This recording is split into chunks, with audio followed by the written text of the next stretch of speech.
What's going on? This is Legend of All About the Kicks. Subscribe to the channel, put a like on the button. If you subscribe to the channel, man, that's a good thing, man, because we got to get these likes up. We got to get everything up, man. Let's try to get this up to 20 likes. Where is R&B gonna come back to style? I never seen this before, that R&B is gone. This shit is, I think, is completely gone. There's no R&B singers left. I'm gonna say it's maybe two. That's Trey Songz and Chris Brown. Everybody else is hip hop / R&B. I don't think it's called R&B no more, because R&B been dead so long that it's buried like the Undertaker. You can't fucking do shit about it. R&B was so much important in the 80s, 70s, 90s, and a little bit of the mid 2000s. R&B haven't been good since 2000. Damn, I'm trying to think. 2014, 2015 maybe was the last good R&B music. Everybody is gone. Nobody support R&B music no more.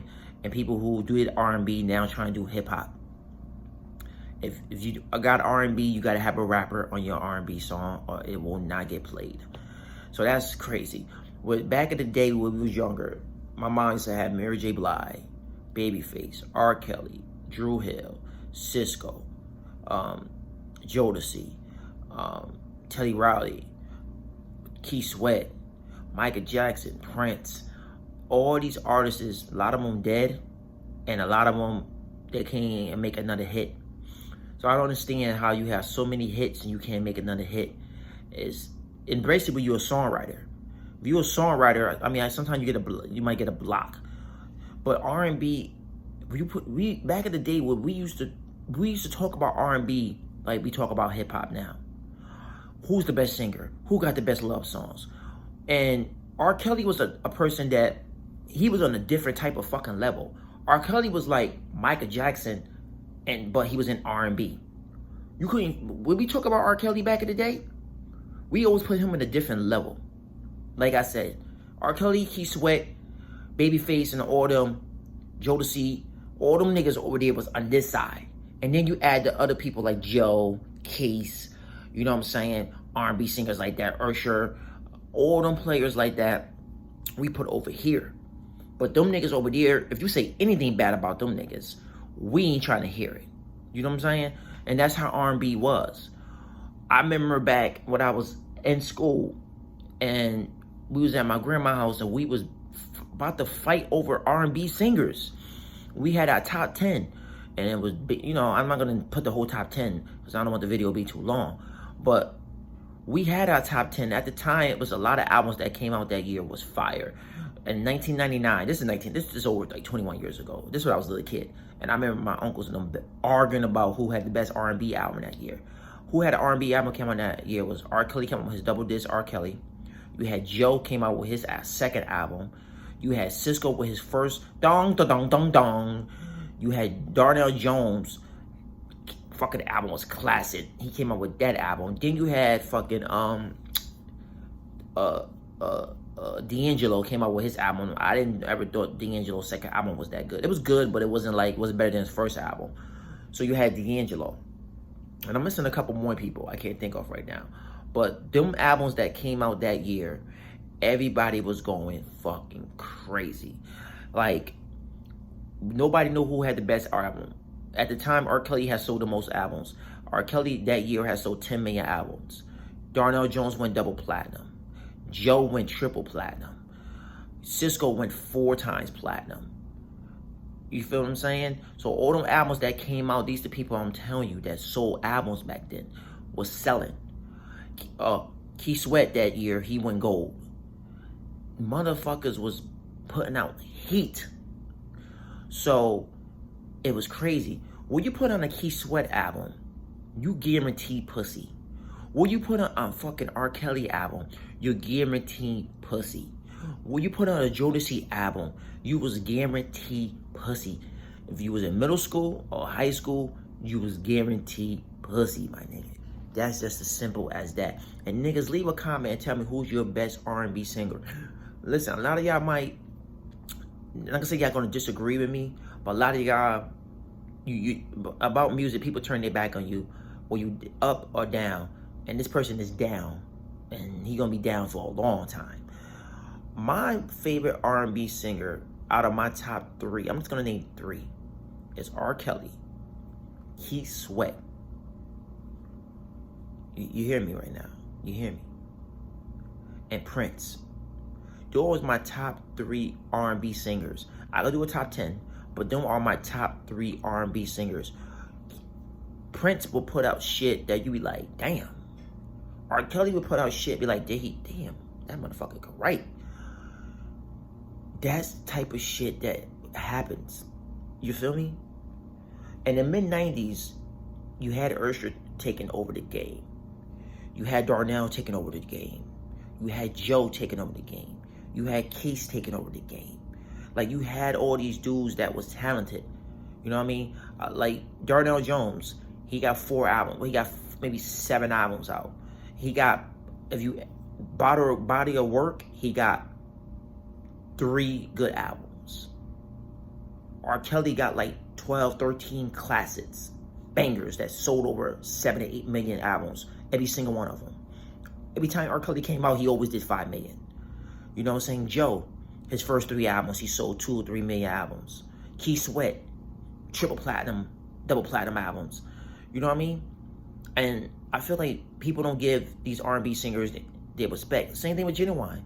Genuine sold a lot of albums. Genuine first 4 albums was classics. You put them fucking Genuine albums on, you getting pussy too. Genuine put out some good fucking music. You know what I'm saying? His first 4 albums. I'm talking about his first 4 albums. I'm not adding the last 3.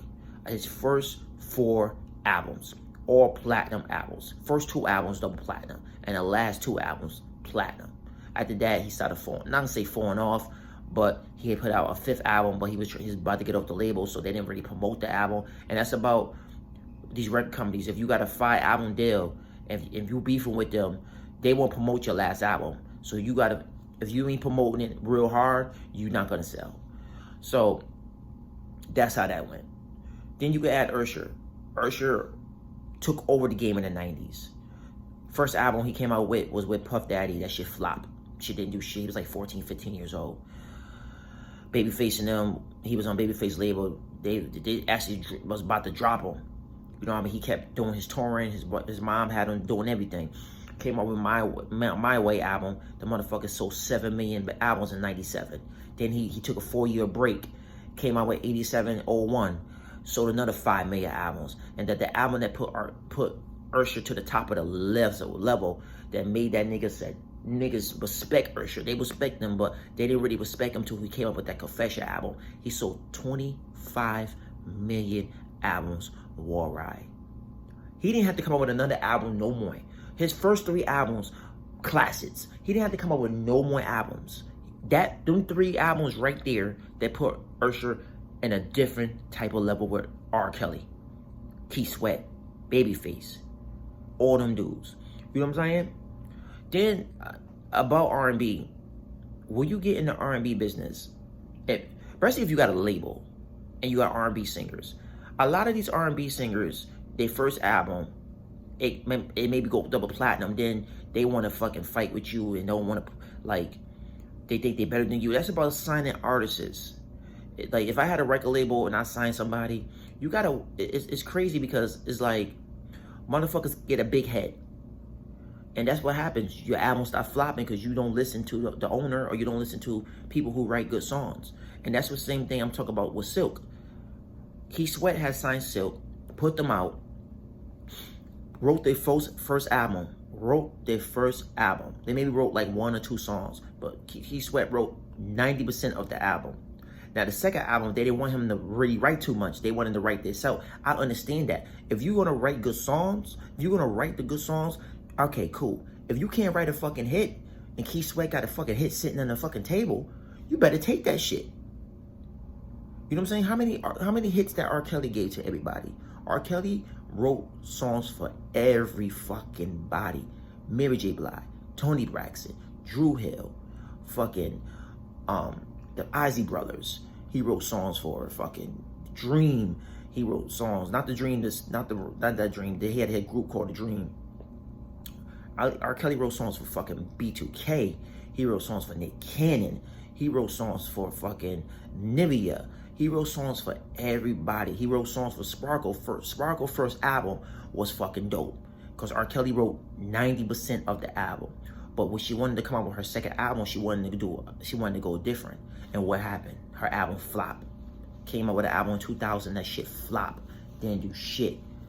You know what I mean? She left R. Kelly label. R. Kelly let her go. I don't know. And I think R. Kelly was fucking her. That's why she was in them type of ways. Cause R. Kelly was fucking all the bitches. But who's gonna bring R&B back?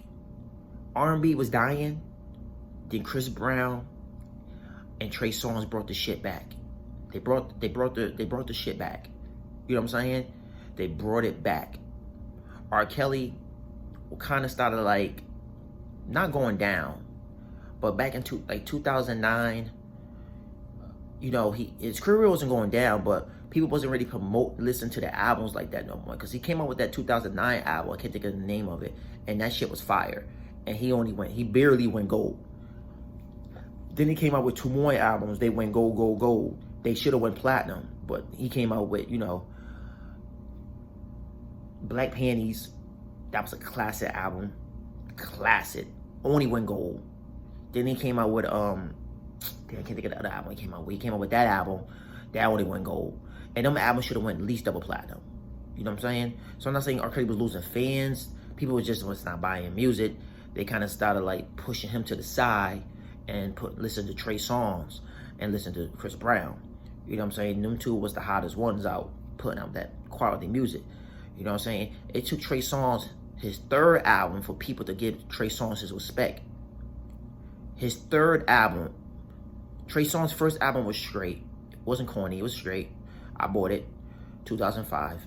Then he came out with his 2007 album that I thought was a fucking classic. Like, that album, you wouldn't have to skip no songs. Then when he came out with that 3rd album, Ready, it was a wrap. It was a wrap. You couldn't fuck with Trey Songz. He put out another banger album, another banger album. He just kept on putting out bangers, bangers, bangers, bangers, bangers. You couldn't stop Trey Songz after that. He was on fucking fire. He had the game on lock. And the nigga could sing. I seen him in concert back in 2015. With him and Chris Brown was on concert, and they had Tiger with them. The concert was fucking banging. I had to drive all the way to Boston, but the concert was dope as fuck. But listen, man, let me know who's your favorite R&B singer. Subscribe to the channel. Do you want R&B to come back? Do you need to make some more babies on this R&B music? Because ain't no babies getting made. They getting made on Megan Thee Stallion, Cardi B, Nicki Minaj, and there's nothing wrong with that. But we need that R&B singing. We need that R&B songs. And don't forget about Tyrese. Tyrese used to put out some banger albums too. So subscribe to the channel. Let us know more about the kicks. I'm out of here. Peace out. Deuce.